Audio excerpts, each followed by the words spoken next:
very difficult to find right time for the doctors to start meeting, any meeting. Difficult, that is true.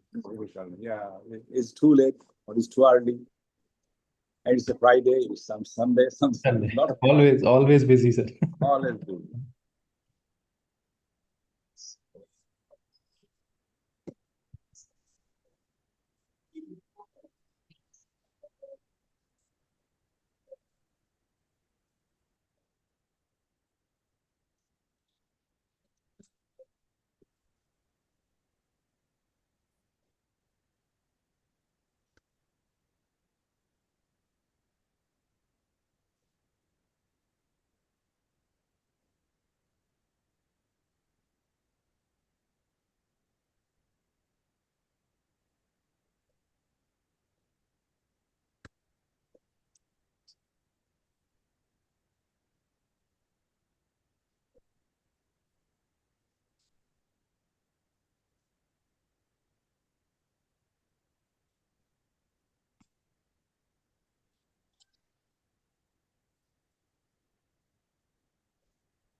Okay, let's help. You can come and join. So, good evening, everyone. This is the second Journal Club of Indian Stem Cell Study Group, and we are pleased to associate with the South Asian Society of Sexual Medicine. So, we intend to speak about many research topics, and this particular segment is called as Regenerative Andrology subspeciality. This we have started under the wing of the Indian Stem Cell Study Group, and I'm Dr. Natesh Prabhu, and this webinar has been facilitated by the presence of Manish Khanna, the founder president of ISCSG, and Dr. Jahangir Kabir from Bangladesh, the president of SASM. And we have two good speakers here. Dr. Aditya Sharma, he is the additional professor from PG Chandigarh, and Dr. Jay Mehta, and he's the senior resident here from PG Chandigarh. I'll be doing the introduction sometime. First, I want to invite Dr. Manish Khanna, sir, to tell a few words about the program. Welcome, sir.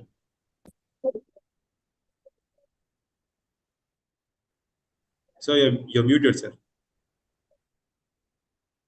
I'll welcome everybody here on the behalf of Indian Stem Cell Study Group Association, a all India registered body, which is having our own academic calendar every year. It's a body with 12A and 80G and doing a lot of work. We are basically we started this group actually as an orthopedic surgeon. So many of them are orthopedic surgeons, but thank you for giving your time for the subject. And we're just trying to every time to take a different specialty subject. And I think andrology portion catered by the regenerative science is a very unique thing. Although what I feel is the fertility rate rather of the countries all over the world, it's decreasing. But at least we should try to come up with a new concept for treating such patients, the male patients especially. Thank you so much. Over to Dr. Natesh Prabhu. Thank you, sir. So we have Dr. Jahangir Kabir, esteemed president of the SASM. He's he's a urologist from Labaid Specialty Hospital from Bangladesh. Very distinguished person with 3 decades of experience. He's also a uro-oncologist, and it's a pleasure to have you here, sir. Please tell a few words about this program. Thank you. Thank you very much. I must thank the organizers to invite me to say something to you in this session. It's a very time-honored or time-sensitive meeting because because a lot of things we see in our disease spectrum that we cannot really do too much about it with the present treatment scenario. So, say for example, for the erectile dysfunctions, Peyronie's disease, and some, these are the things like varicose cells, testicular damages, how you can really regenerate the things, or how can we put it back to the normal scenario. It is with the current application of current medicines, they have failed. They are just supporting in another way, not actually directed to the cause of the treatment, cause of the problem. So basically, I must appreciate this very time-tested topics to discuss, and everybody should be actually benefited from that. Although there are some still in a research stages, or we need very large amount of data, like multicenter studies or other studies to find out actual efficacy of this type of treatments. But with trial and error and other improvement in the science and research, we find out something in future. We must. So with this few word, I think we can go ahead to listen to the topics, or what we should not. We hope the cooperation between the allied specialists will grow in future, and we are all for the betterment of the patient. So if we get some knowledge and other improvement from allied specialties, so that we can also improve our practice, or we know where to actually send the patients, or where the patient get most benefited. So thank you very much. Thank you again. Thank you so much, sir, for joining us. So let's go to the program now. Today's program, we have planned to talk about a very unique diagnostic modality. It's called as shear wave elastography. This kind of diagnosis, this technology has been used very routinely for liver fibrosis, where they go for fatty liver or cirrhosis or NASH or MASLD. We, the team of regenerative medicine, why there is good success in orthopedics, because they are seeing what is happening inside the bone area, what is into the cartilage, so they are visualizing it, what to regenerate. In case of andrology, very specifically with erectile dysfunction, with the ultrasonogram, the visualization of the fibrosis is not so unique. Even though we have few papers where they pick up on the echogenic foci, hypogenic, hyperechogenic, but still the grading fibrosis is not universal. Then came the shear wave elastography, and it has been there for many years. And in India, the first study was done by Dr. Aditya Sharma from PGI. Very beautiful paper. I have shared this link with you all, and we are having here we are having him with here to present his paper, and his senior resident, Dr. Jay Mehta. And from this, we're going to learn more, and what is the role of this SWE, that is shear wave elastography, what is the modality, how to calculate the Young's modulus, and he'll be telling a few, and we'll be putting our questions in the chat box, and we'll be asking him at the end of the session also. And we take the privilege to invite Dr. Aditya Sharma, and I'm going to present his short CV. Is the slide visible, sir? Oh, it's visible, right? My slide. Okay. Dr. Aditya Sharma, he finished his MBBS from AIMS, MS from AIMS Delhi, and MCS from PG Chandigarh, and is currently working as assistant professor from PG Chandigarh.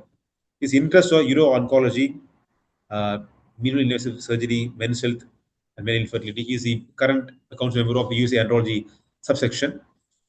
He has got the AUA, IAUA Chakraborty Fellowship in 2024 in USA. He's also got the UAA Fellowship from the Kuala Lumpur, Malaysia. He's also ESM scholar at the ESM School of Sexual Medicine.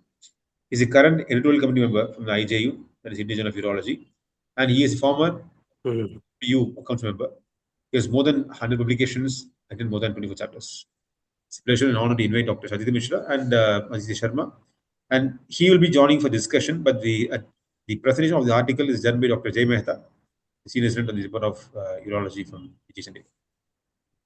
Dr. Jay, you can please proceed. We all are here to listen to you. Thanks. Thank you, Dr. Latesh. Before Dr. Jay begins his formal presentation, I would just like to brief you about what was the background of this study. So that will give you insight how, as Dr. Manish was telling us that he's an orthopedician, how when you cross other specialty, you learn and you start investigating, and there where the thing lies, the novelty comes out. So basically, when I joined as an assistant professor in 2017, I was given the responsibility of running a men's health clinic, which I run on Mondays, which exclusively takes care of male infertility and andrology sexual dysfunction patients. And I started seeing a lot of patients coming to us with priapism, recurrent priapism, patients suffering from CML.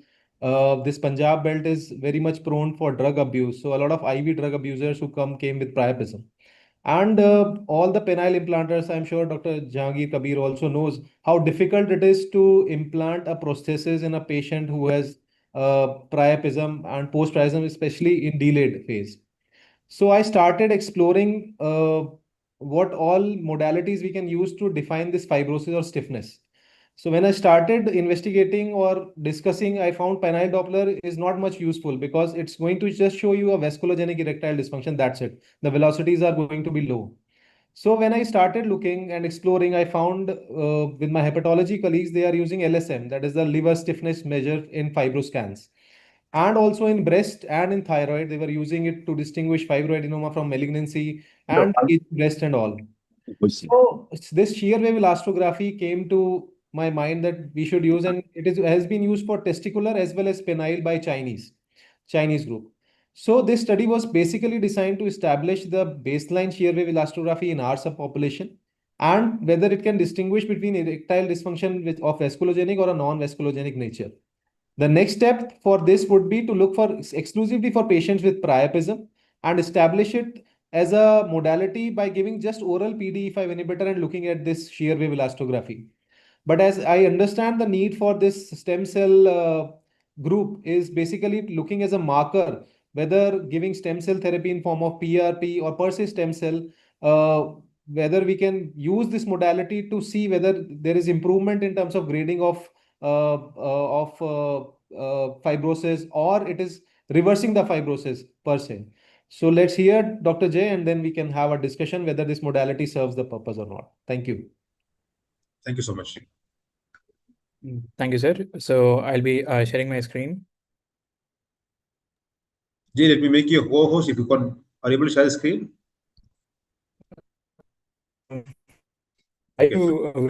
Yeah, fine. Yeah. So good evening, everyone. I'm Dr. Jay Mehta, Senior Resident Department of Urology. So I'll be presenting Journal Club today. And our topic is establishing the role of shear wave elastography in differentiating corporal rigidity between vasculogenic versus non-vasculogenic erectile dysfunction patients. So it was published on 12th of June 2024 on the Journal of Ultrasound. So this is the abstract. And so this is the abstract, and with the introduction of the shear wave elastography is a new modality for the evaluation of erectile dysfunction. By assessing the stiffness of the corporal cavernosal tissue, we evaluated shear wave elastography values in erectile dysfunction participants and compared the values between the vasculogenic and non-vasculogenic participants. So our conclusion was the central cavernosal shear wave elastography is a good modality to objectively quantify the penile rigidity and can be used to distinguish the subtypes of ED. So the clinical gap. So why is there a need for another modality, or why is there a need for a shear wave elastography? So by 2025, the world prevalence of ED is projected to increase by more than 170 million men. And current diagnostic standards, that is the pharmacologically induced penile erection, they measure only the hemodynamic parameters, such as the peak systolic velocity or the end diastolic velocity. And they fail to objectively quantify the actual corporal rigidity. And hence there's a need to there's a need for an objective quantifiable metric that can be used as a standard for quantifying corporal rigidity. So the proposed modality, shear wave elastography, now it measures the tissue stiffness and it objectively quantifies in kilopascals. And how exactly does that work? A normal B wave ultrasound generates acoustic waves. And this shear wave elastography, it generates high intensity acoustic waves that basically travel in a direction which is perpendicular to the motion of the tissue particles. So these waves, which travel at a speed of 1 to 10 meters per second, that is a significantly slower rate compared to a B mode ultrasound. So these waves, they actually travel faster in a solid media and slower in a liquid media. And this speed is actually calculated by the a transducer, and it is calculated in the form of Young's modulus, and then it is converted into a kilopascal value. So our study methodology, so our study was a prospective single center study, which was conducted in the Department of Urology in collaboration with the Department of Radiology, with a sample size of 40, and the inclusion criteria being erectile dysfunction due to any cause, patients aged between 18 to 70 years, a IIEF score of less than 17, and participants willing for a pipe test and shear wave elastography. All the patients with associated Peyronie's disease or a history of any surgery on the corpora cavernosa, such as plaque excision, any graft procedure, or penile implant, were excluded from the study. And also, the patients who were contraindicated from pipe tests, such as patients suffering from CAD and on any nitrate therapy, were also excluded from the study. So, the methodology. So, first, a baseline evaluation was done. A physical examination was done. Requesting everyone to kindly mute your mics, please.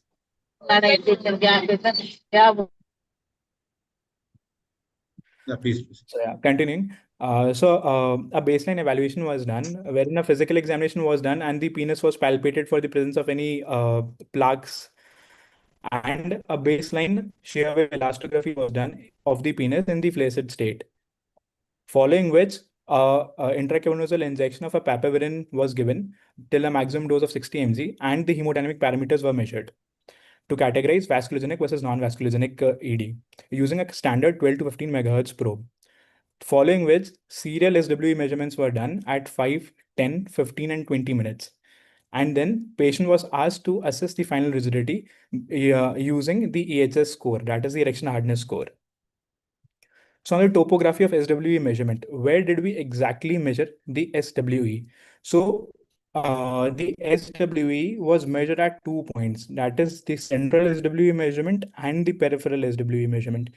So the central was measured at the mid shaft level, with our region of interest being a cavernosal artery centered circular region under 4 mm diameter. So as we can see in the image, in this image, that the inner circle is centered at the cavernosal artery and the surrounding 4 mm region, which gives us a central SWE value, whereas in the region near the tunica albugina gives us a peripheral SWE measurement. So after which, so this was a technique, and we screened 55 patients with ED as the chief complaint, out of which 10 were excluded because of the IEF score more than 18.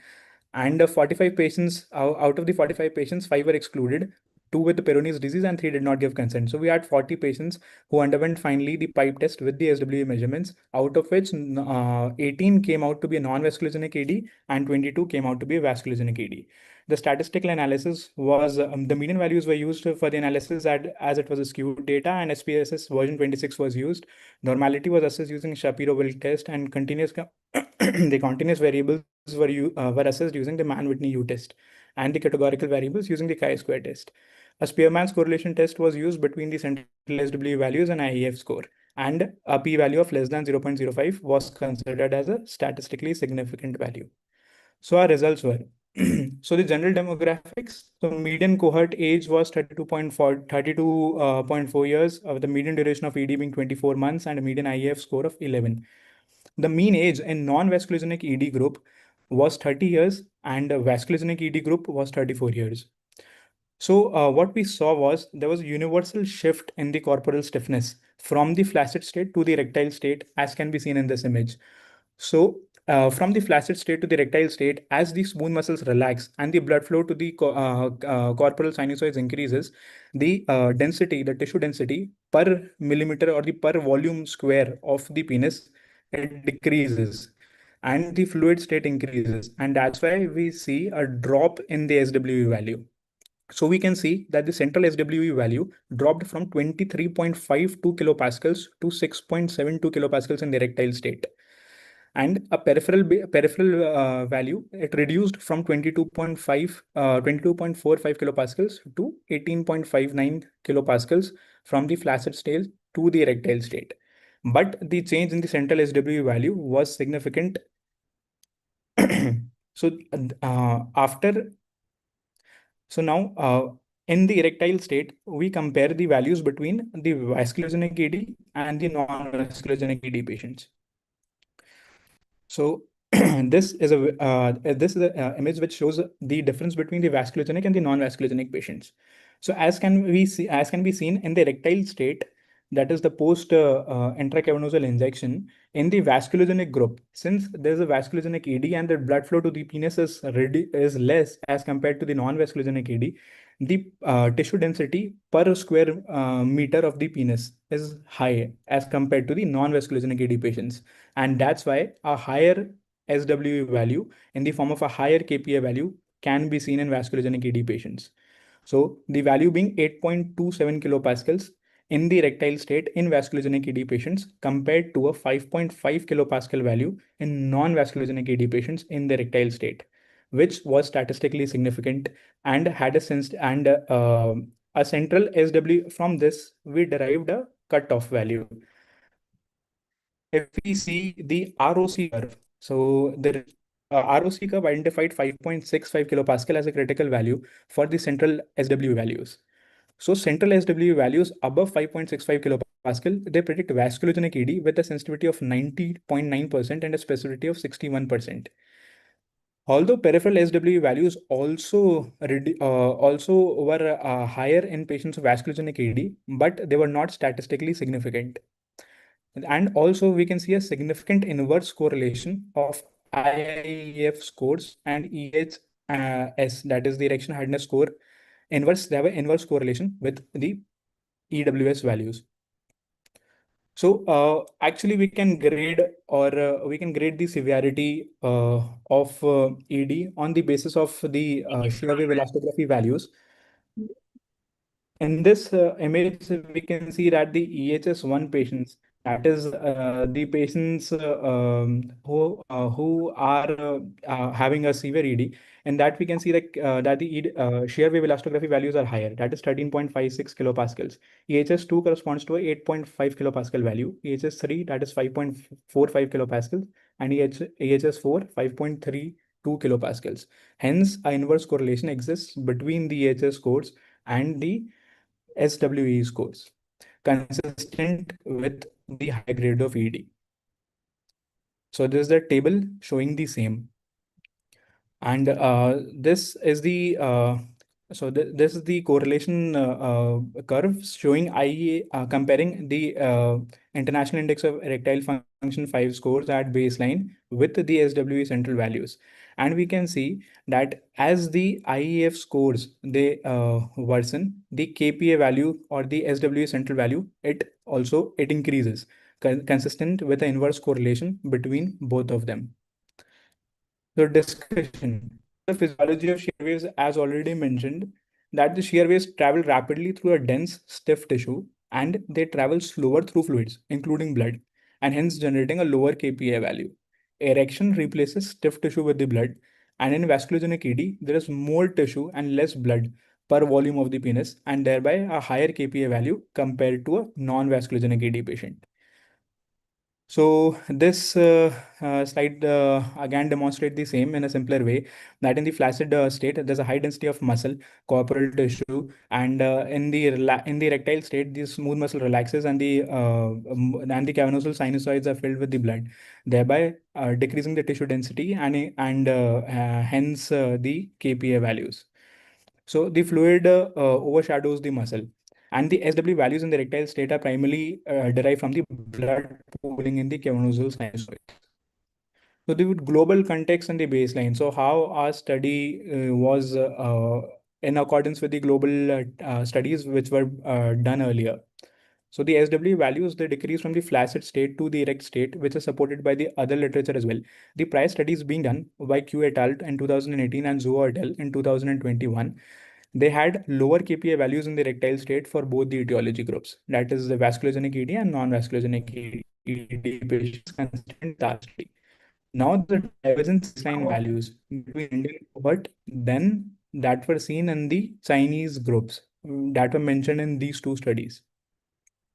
And the reason being, there might be different reasons, such as a variable in the difference in the genetics and average participation age, and the differences in the etiology, the chronicity, and the duration of ED symptoms, and the methodological differences in the exact placement of region of interest. So the region of interest in these two studies were at the proximal corporal cavernosa, as can be seen in the image, or the base of the penis. But in our study, we have taken it as the mid shaft of the penis.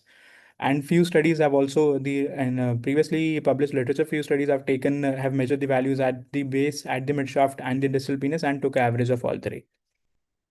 So all these factors being responsible for influencing the baseline data. Now, there are some limitations to our study. As already mentioned, that we have measured the SW values at the mid shaft, but some literature have optimally performed at the penile base, where the canonical artery velocity was the highest.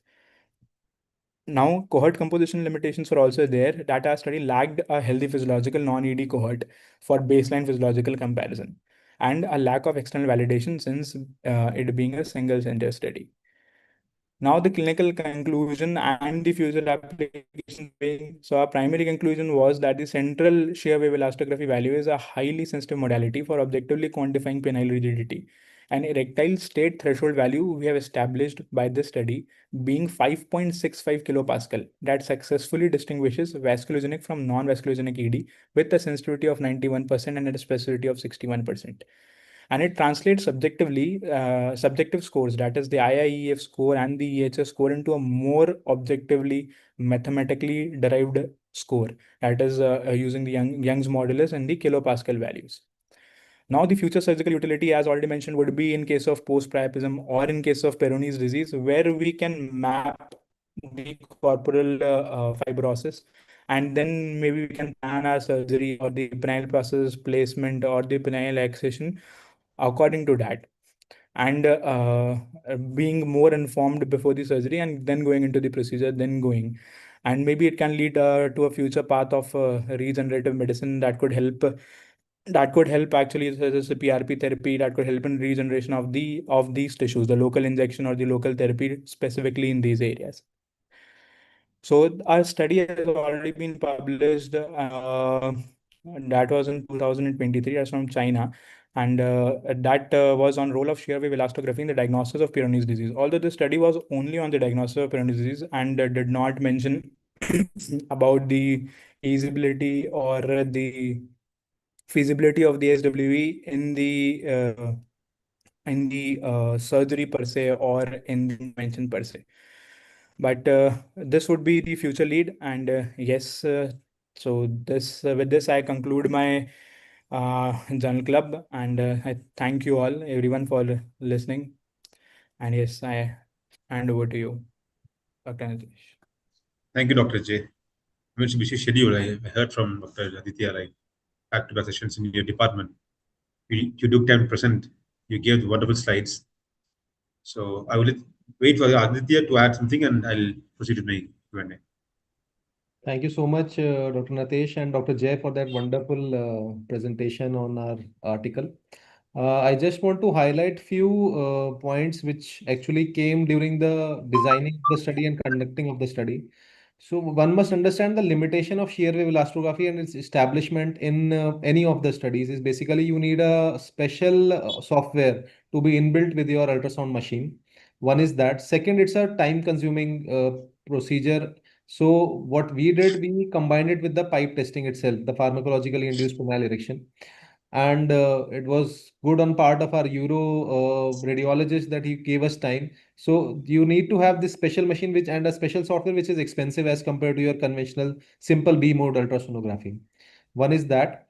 Second problem we were encountering was standardizing the peripheral shear wave elastography, because when you take a ROI in periphery, which is adjacent to the tunica itself was interfering into this interpretation.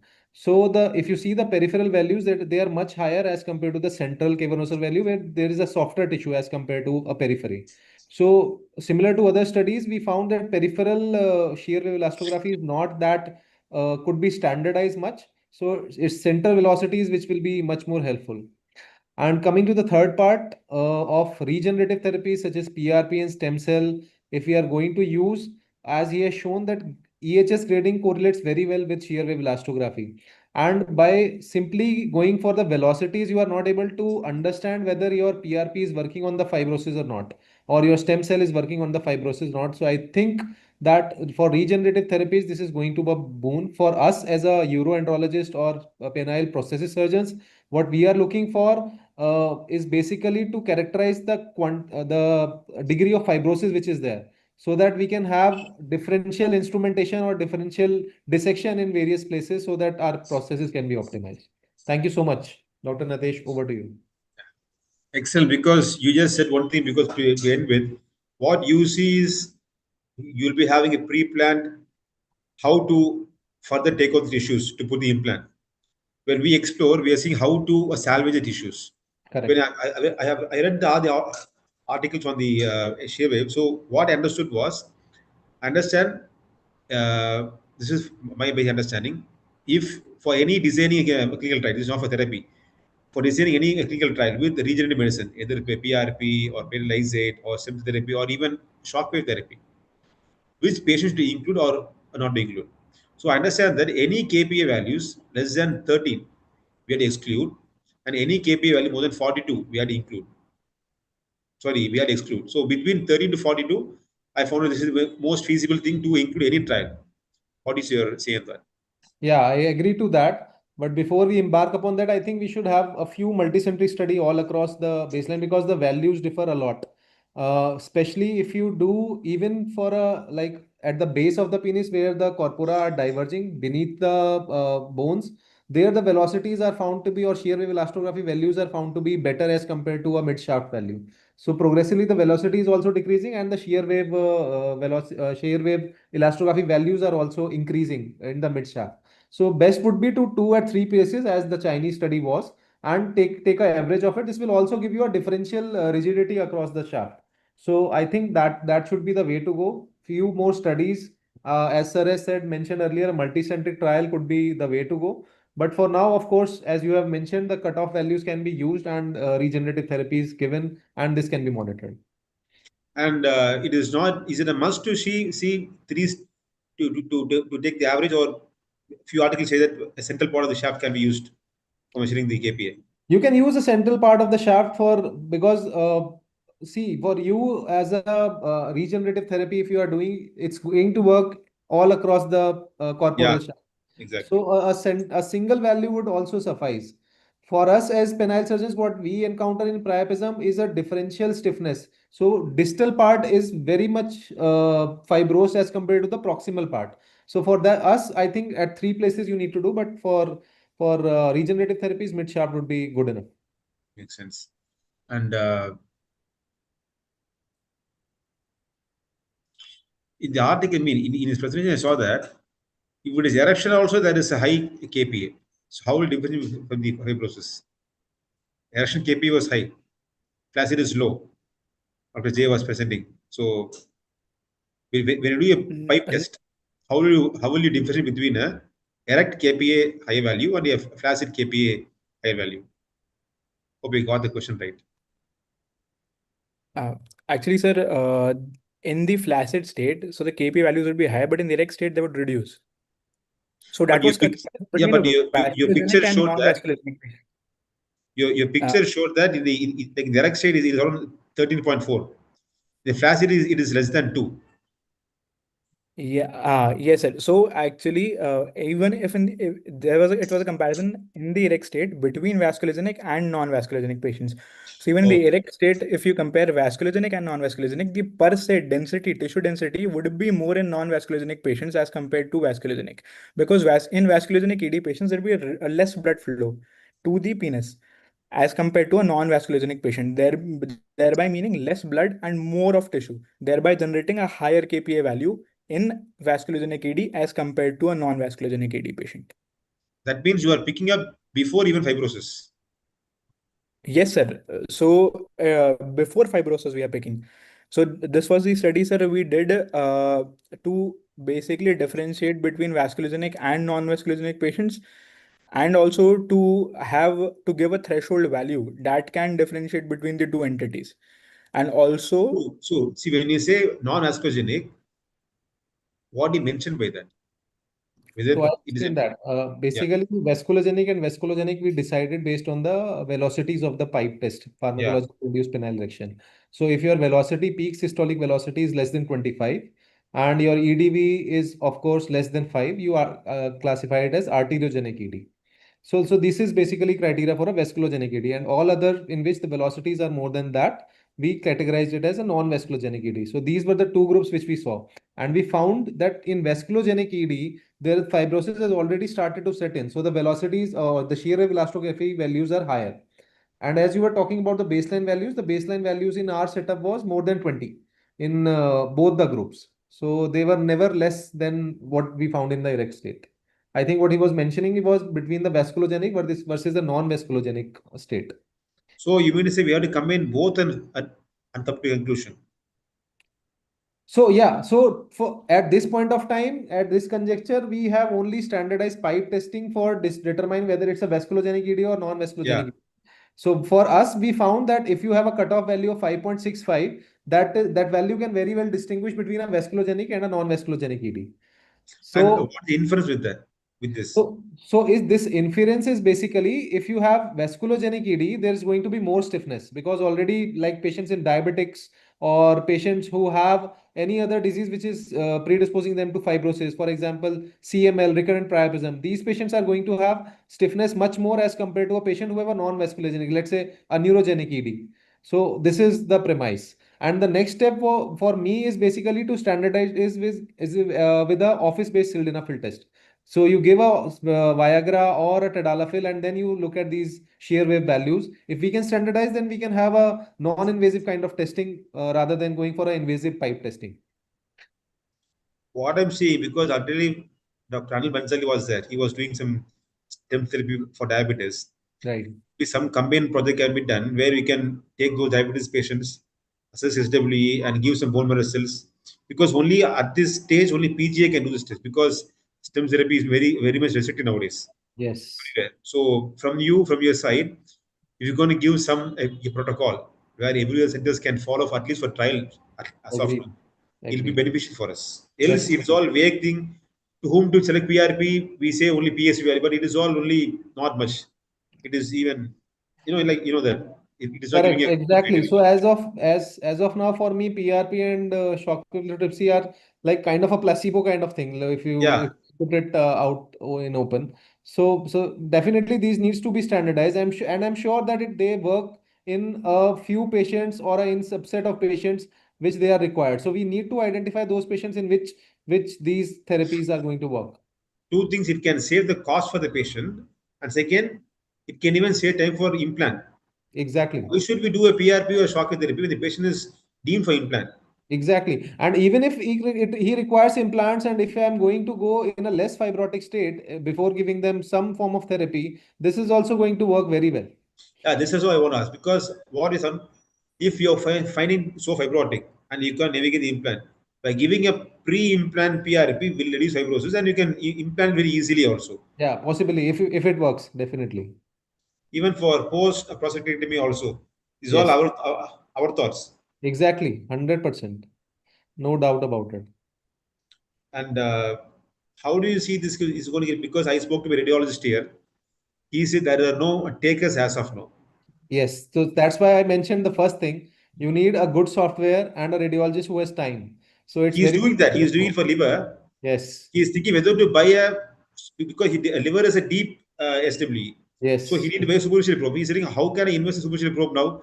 I need to Yes. get more. So let me go and do a background work. So Exactly. I So convinced radiologist. He already convinced, but he's saying, who's going for me? Only you. I can't get the ROI. So I have to go and see the patient. yes.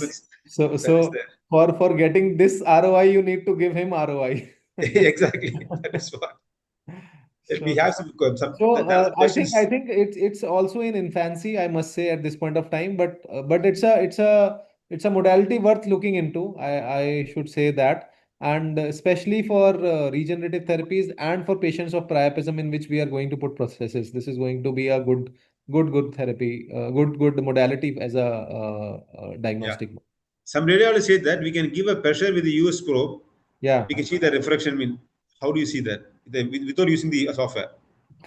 See, we need to standardize things. Otherwise, we are again going into a limbo. How much pressing is to be done? All those things It is all again, yes, it's going to be again subjective.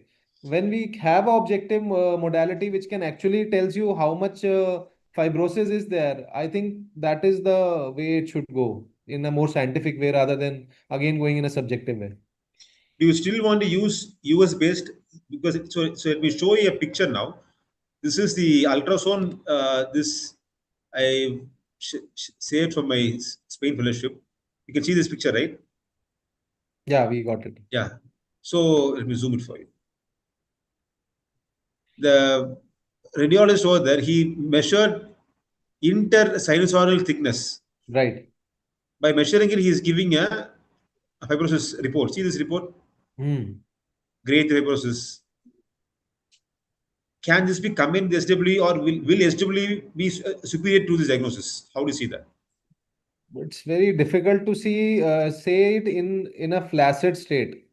So basically in erectile dysfunction, we want to see how this cavernosa is reacting to the blood flow which is coming into it. So if it's in a flaccid state, it's going to be very difficult to comment. But if it's after giving some therapy such as tadalafil or an intracavernosal injection, of course that is also one possibility where you can actually categorize in a cheaper way. So even for SWE, you need some injections. Yes. So at this point of time, we standardize it with using intracavernosal injection. We use papaverine as we use for pipe test. But we need to go beyond that, right? Yes. Now without disturbing patients, only SWE, cystic fibrosis. Yes. So with Can this it be a diagnosis? Yeah, please. With this study, we have tried to establish the baseline values in Indian subpopulation. So you have something to build upon.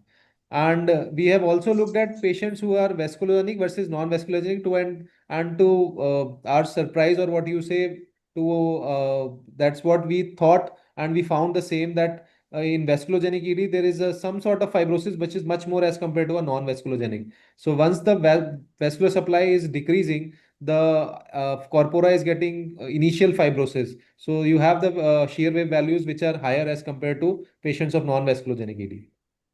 How US members are seeing this study?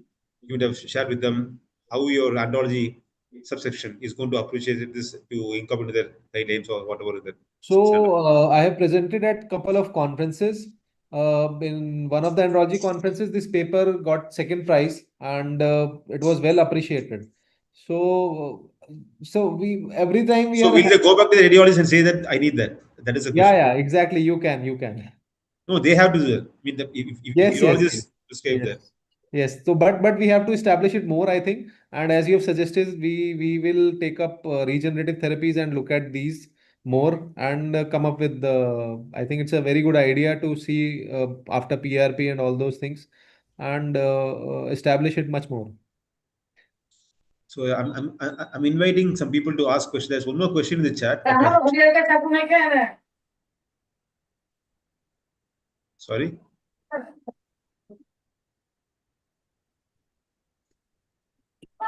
Dr. Shashidhar has messaged. She's good. PSV at 40, but still rigidity is not achieved. Can we still get KPA or less than 5?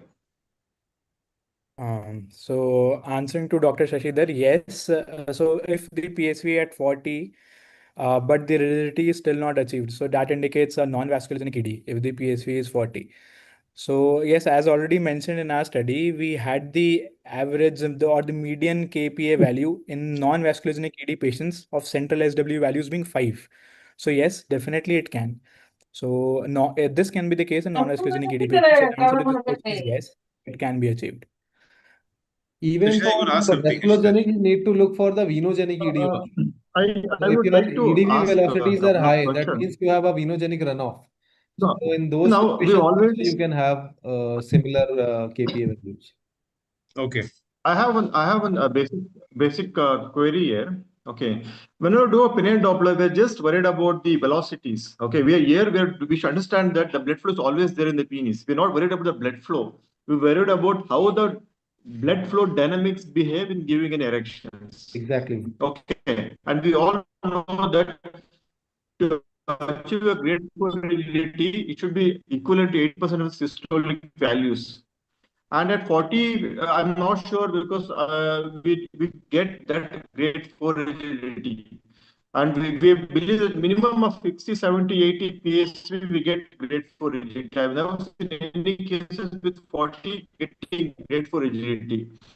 And PSV of less than 5 can be achieved only when you get a grade 4 rigidity. And I don't know how we can, on this basis of 40, and now we can diagnose arterial vasculogenic or something psychological. P of less than 5.5. But at 40, I've never seen any case. I do regular Dopplers with ICI VAD, but I've never seen any cases 40, 45 and all getting grade 4 hardness. So I always believe that, like still a lot of research is required when it comes to penile Doppler test. It's about the functional dynamics, not just a mere presence of blood flow, I would say. How we are going to demonstrate grade 4 rigidity during a scan, that's very important. Just demonstrating the PSY of less than 25, more than 25. I wouldn't say that it adds much to the diagnosis because that's where we need to understand as a clinician, when you go with a lot of patients I get for diagnosis of impotence, they come to me. And if I diagnose them as grade 4 rigidity, and if it's not diagnosed, yes, psychological can be there. I cannot give them a diagnosis. It's inadequate response, in my opinion, sir. Perfectly agree, Dr. Shashidhar. I think these velocities, I think, have been established in both radiology and urology literature. That is why we are using these cutoff values. For me, as a clinician, as you and as well as for you, when you see a penis which is erect, hard, grade 4, irrespective of whatever the velocities are, is it's going to be. And the duration is also very important. Suppose we have patients who are saying that they have ED. Once you do a pipe test, they are landing up in emergency department for with priapism, and then we are taking them for ICI irrigation, aspiration, and phenylephrine and whatnot. So I totally agree, but at this point of time, that is how what on basis of velocities only we are categorizing them in vasculogenic and non-vasculogenic ED. And every time the patient comes with to me with a report, the velocities which I see are never going till 60, 70, what you are saying. If, I don't know, my Yes, radiologist doesn't have time or they don't have time for quantification of this. So I always get velocities in the range of 35 to 40 at max. And I always ask the patient, how was your erection at that point of time?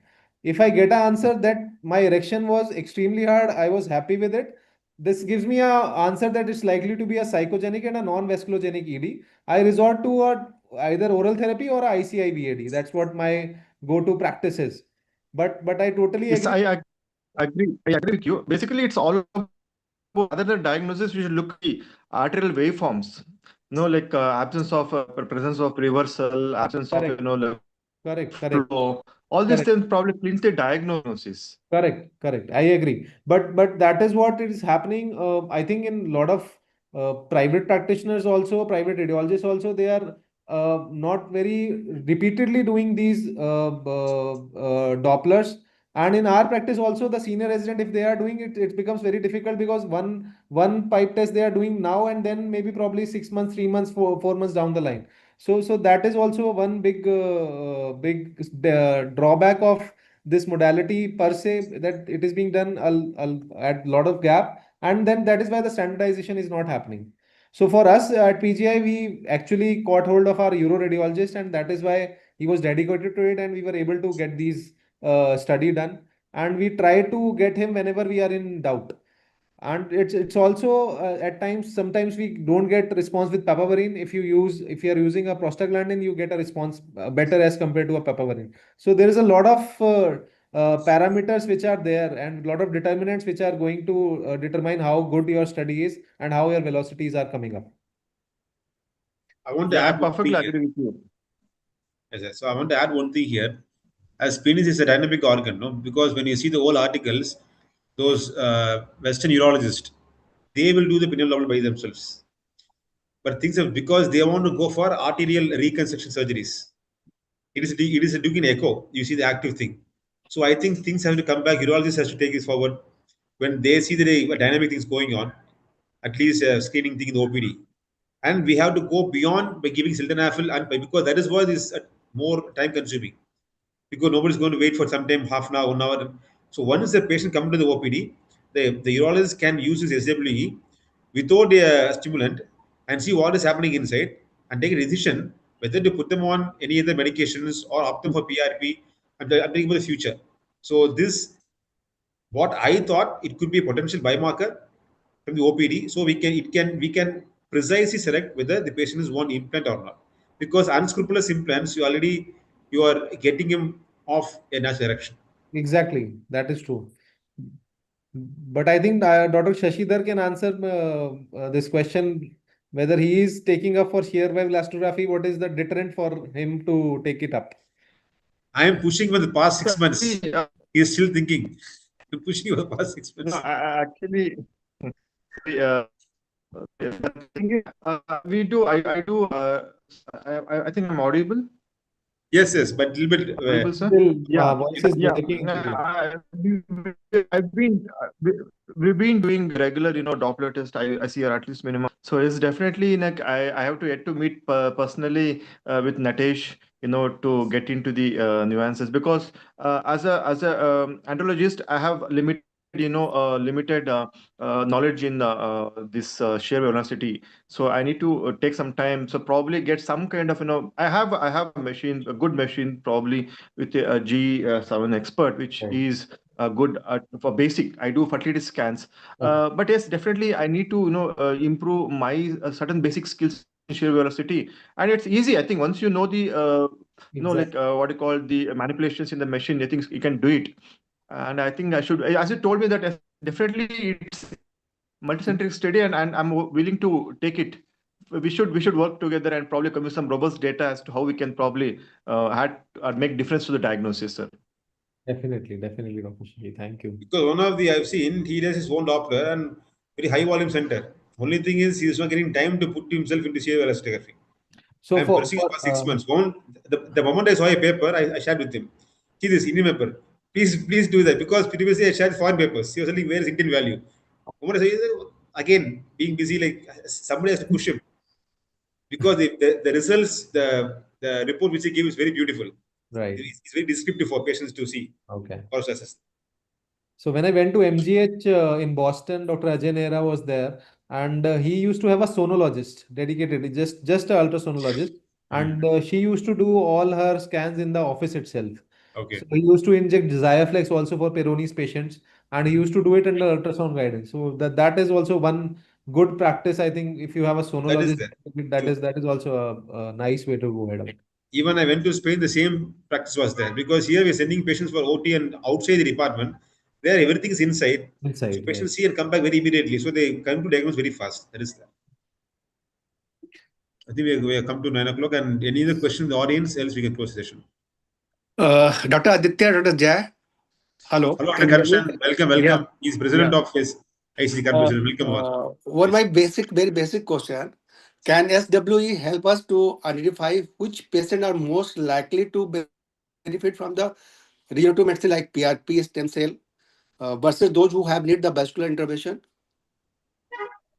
Sir, that is to be standardized actually. At this point of time, I will not say yes or no, but it has a good potential to become a marker for these therapies. And maybe later on, it will be like distinguishing whether which wants to go for implant and which goes to low intensity shockwave lithotripsy or for a PRP. At this point, I would say no, not exactly. You can't decide based on this alone whether to go for an implant or a regenerative therapy. Okay, thank you. Thank you. Wonderful. So thank you so much, Dr. Aditya, Dr. J. It's a pleasure to have you, because hearing from the article, the author per se, who did the article, it's a very happy moment for us. So Thank you. thank you once Dr. again. Thanks for having us. Thank you. Thank you, sir. Thank you so much. Manisha, any closing remarks, Manisha? Yeah, thank you so much for a wonderful start of a new chapter. Thank you so much, the speakers and the delegates who are here. Thank you so much, Dr. Natesh, the convener of the subject. Thank you so much. I will request our president, Dr. Kanchan Mishra. Is he here? Yes, sir. Yeah, here. Yeah. So just give a concluding remark. Yeah, it's a very nice to hear from Dr. Aditya, Dr. Patel, and it's a very needed topic. There's a lot of the patient, lot of the scientists, lot of the doctor needed to. Even I was very crucial to understand. Even I had the question, I'm very satisfied with the answer. I would like to thank you very much, and Dr. Natesh, thank you for your really. You have very hard work. And in future also, we would like to same going to happen again in our journal club. Thank you very much. Thank you from our side. Thank you. Thank you. Conclude, and I want to make this moment to invite you all to become a member of the Indian Stem Cell Therapy Association, and we'll be sharing the Google form in the WhatsApp also. And I personally invite Dr. Ajay, Dr. Jay Mehta, Dr. Aditya Sharma, because we are having a regional andrology subspecialty. So please join, and we are looking forward to create more such protocols. Because if you go to the website, Dr. Manishana, he has published many protocols for regional medicine. He himself is a convener, and he himself a dean for certain research studies also. So that's it, sir. So thank you once again. We are closing the journal club. Thank you. Namaskar. Thank Thank you. Thank you. Thank you. Thank you so much.